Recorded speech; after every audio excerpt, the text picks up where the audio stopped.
అతను ఆటుపోట్లను ఎదుర్కొన్న తీరు, వర్స్ట్ టైమ్స్ ను కూడా చాలా ధైర్యంగా ఎదుర్కోవడం అనేది ప్రత్యేకత. అసెంబ్లీలో తనకన్నా చిన్నవాడు, తాను రాజకీయాల్లో తన సమకాలీకుడైన రాజశేఖర్ రెడ్డి కొడుకు నిరంతరం అవమానిస్తున్న అసెంబ్లీలో నిలబడ్డాడు. ఇలా జగన్మోహన్ రెడ్డి అసెంబ్లీలో నిలబడలేకపోతున్నాడు. చంద్రబాబు నాయుడు దాడి చేస్తాడు, తెలుగుదేశం దాడి చేస్తాడని చెప్పి జగన్మోహన్ రెడ్డి అసెంబ్లీకి రానట్టు. కానీ చంద్రబాబు నాయుడు 23 మంది ఎమ్మెల్యేలకు నాయకుడు, ఉమ్మడి రాష్ట్ర ముఖ్యమంత్రిగా 9 ఏళ్లుండి, విభజిత రాష్ట్ర ముఖ్యమంత్రిగా 5 ఏళ్లుండి, జాతీయ స్థాయిలో యునైటెడ్ ఫ్రంట్ ఎన్డీఏ ప్రభుత్వాలను చక్రం తిప్పిన ఒక రాజకీయ అనుభవం ఉన్న నాయకుడు జగన్మోహన్ రెడ్డి ముందు నిలబడి ప్రతిపక్ష నాయకుడిగా అధ్యక్ష అని అడిగినాడు కదా.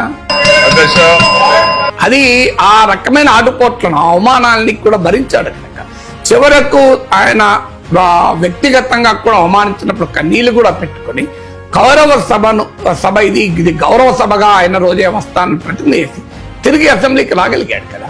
ఇలా తనకుండే సవాళ్లను, ఆటుపోట్లను, ఛాలెంజెస్ ను ఎదుర్కొనేటువంటి సామర్థ్యము చంద్రబాబు నాయుడుది.